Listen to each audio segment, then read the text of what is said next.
اعوذ باللہ من الشیطان الرجیم بسم اللہ الرحمن الرحیم۔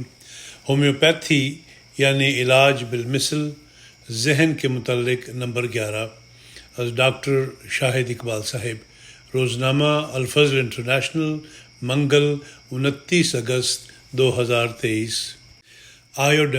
آیوڈم کے مریض کی بے چینی کا تعلق اعصابی گھبراہٹ سے ہوتا ہے۔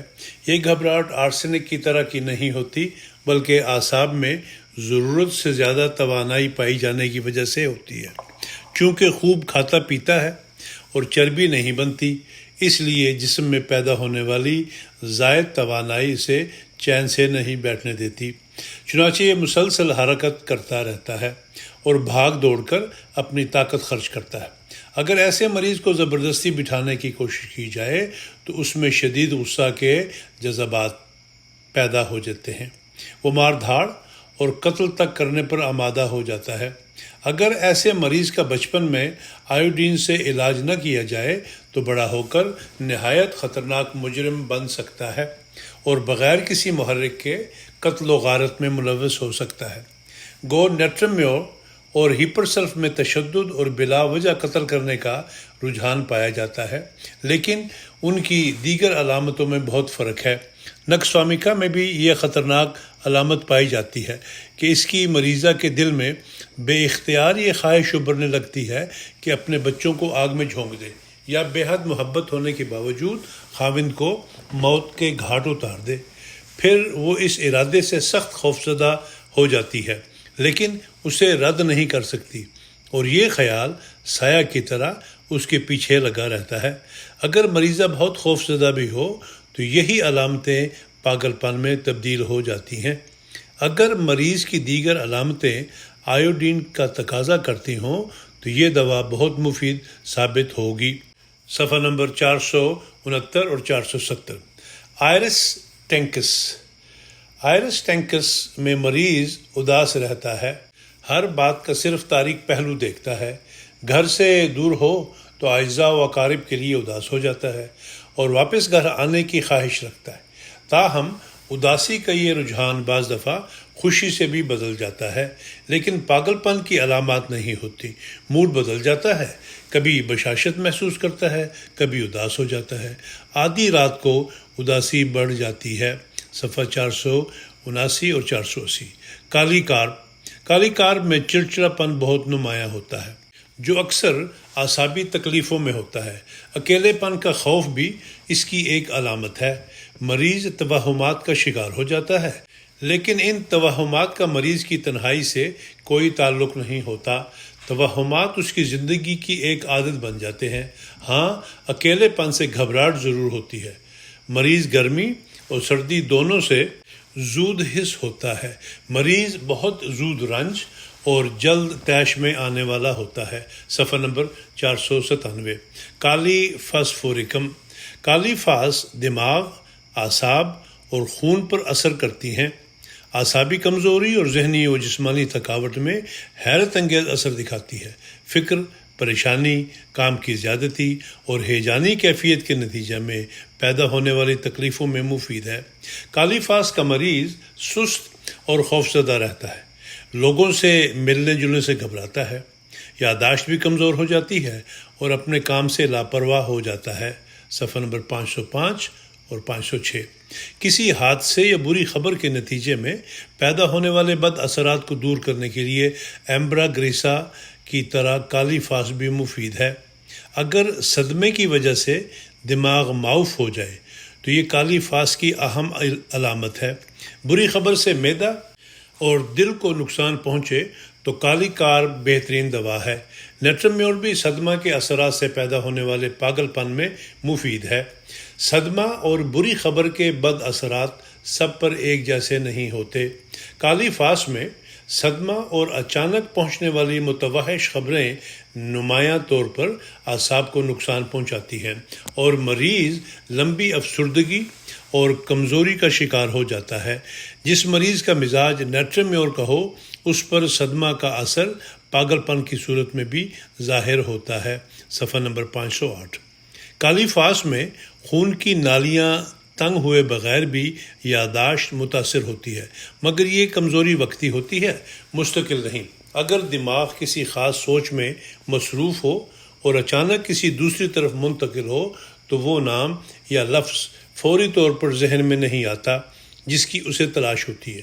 اس کی وجہ یہ ہے کہ ذہن فوراً اس طرف توجہ نہیں دے رہا، کیونکہ وہ ایک اور سوچ میں غرق ہے، اور اس سے وہ فوری طور پر نئی سوچ کی طرف منتقل نہیں ہو سکتا۔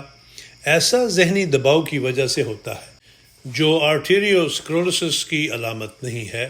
اس عارضی بیماری میں کالی فاس کے علاوہ کلیڈم بہت مفید دوا ہے، صفحہ نمبر 508۔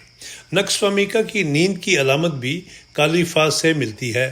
کافی اور چائے وغیرہ پینے سے نیند اڑ جائے یا ذہن میں ہیجانی کیفیت پیدا ہو تو نقص فہمی کا اس کا علاج ہے، لیکن اگر اعصابی اکساہٹ کی وجہ سے نیند اڑے تو کالی فاس کو اولیت دینی چاہیے، صفحہ نمبر 510۔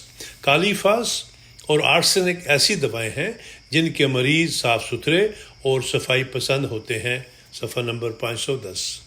مریض کے کسی بات پر چڑ جانے سے انتڑیوں میں جو تکلیفیں پیدا ہوتی ہیں انہیں کالی فاس ٹھیک کرتی ہے، صفحہ نمبر 511۔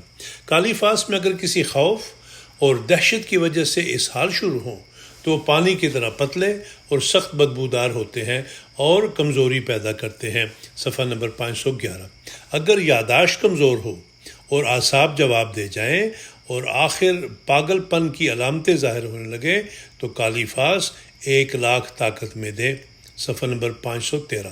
کالی سلفیورکم۔ کالی سلف میں پریشان کن خواب بھی آتے ہیں، نیند پرسکون نہیں آتی، صفحہ نمبر 518۔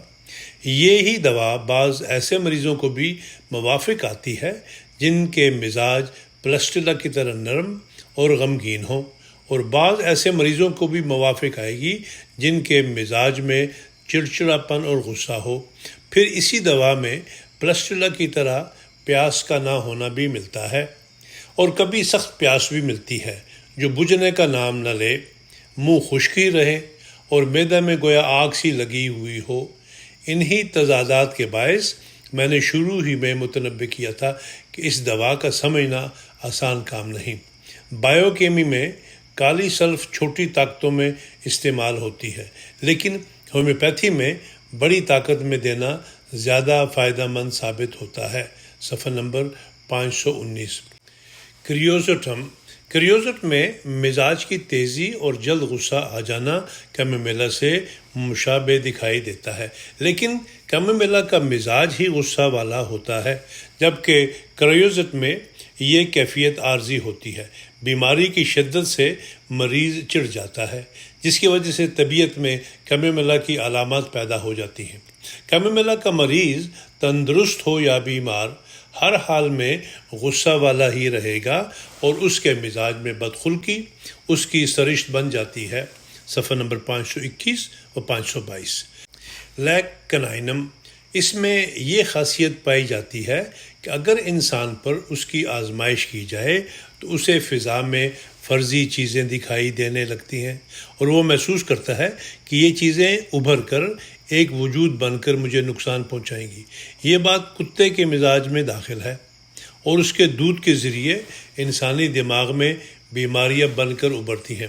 اگر بیماریاں پہلے سے موجود ہوں تو اس دودھ کی ہومیوپیتھک دوائی میں ان کو ٹھیک کرنے کی صلاحیت پائی جاتی ہے، صفحہ نمبر 525 اور 526۔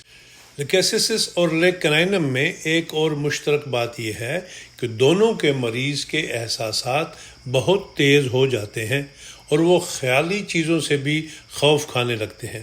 اس قسم کی علامات ملنے کے باوجود دونوں میں فرق بھی نمایاں ہے۔ لیک کنائنم میں مریض اکیلا نہیں رہ سکتا، جبکہ لیکیسس کا مریض تنہائی چاہتا ہے۔ لیکیسس کی تکلیفیں نیند کے بعد بڑھتی ہیں اور بائیں طرف سے دائیں طرف حرکت کرتی ہیں، صفحہ نمبر 526۔ لیک کنائنم میں ایک اور بات نمایاں ہے کہ اس کا مریض چلتا ہے تو محسوس کرتا ہے کہ وہ فضا میں تیر رہا ہے۔ وہ یہ خیال کرتا ہے کہ وہ جو کچھ کہہ رہا ہے وہ جھوٹ ہے، وہ اپنے آپ کو جھوٹا سمجھتا ہے۔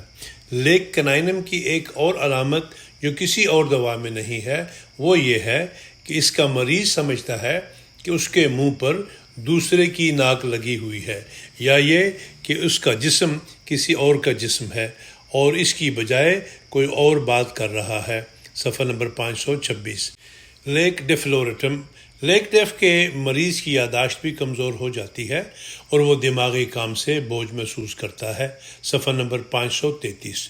لیک ڈیف کے مریض میں غم کا احساس بھی پایا جاتا ہے، جس کے نتیجے میں موت کی خواہش بڑھ جاتی ہے اور مریض ایسا طریقہ ڈھونڈتا ہے جس سے زیادہ آسانی سے موت واقع ہو۔ ایسا مریض متشدد نہیں ہوتا، اس کی اداسی میں نرمی پائی جاتی ہے اور وہ موت میں بھی آسانی ڈھونڈتا ہے کہ مرتے ہوئے زیادہ تکلیف نہ ہو۔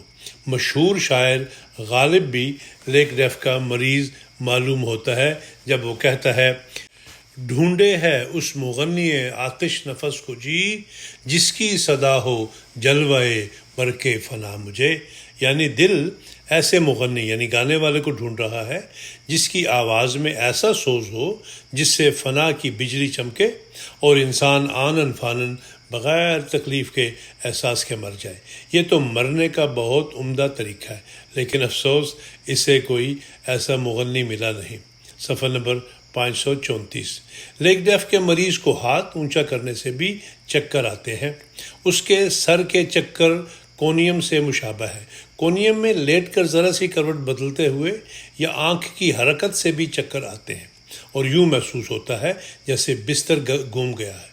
لیک ڈیف میں بھی یہی کیفیت ہوتی ہے، جبکہ لیک کنائنم میں چلتے ہوئے چکر آتے ہیں، مگر مریض کو محسوس ہوتا ہے کہ ساری کائنات بہت لطیف انداز سے گھوم رہی ہے اور وہ پریوں کے دیس میں چلا گیا ہے۔ اس علامت کا فلک سیر یعنی بھنگ سے بھی تعلق ہے، جس میں مریض کو ہواؤں میں پھرنے اور تیرنے کا احساس ہوتا ہے۔ اس کی سب سے نمایاں بات یہ ہے کہ وقت گزرنے کا احساس متاثر ہوتا ہے۔ کبھی لگتا ہے کہ ایک سیکنڈ میں سارا زمانہ گزر گیا ہے، کبھی غم اور تکلیف کے دور میں وقت گزرتا ہی نہیں اور ہر لمحہ لمبا ہوتا جاتا ہے۔ لیک ڈیف میں یہ عجیب کیفیت ہوتی ہے کہ وقت مزے کے احساس کے ساتھ لمبا ہوتا جاتا ہے، حالانکہ خوشی اور مزے کے دور میں لمحے سکڑ جایا کرتے ہیں اور وقت بہت تیزی سے گزرتا ہے۔ لیک ڈیف کے مریض کا دماغ ایک بات پر ٹھہرتا نہیں بلکہ ادھر ادھر بھٹکتا رہتا ہے، اسے کسی بات پر یقین نہیں رہتا۔ صفحہ نمبر 534 اور 535۔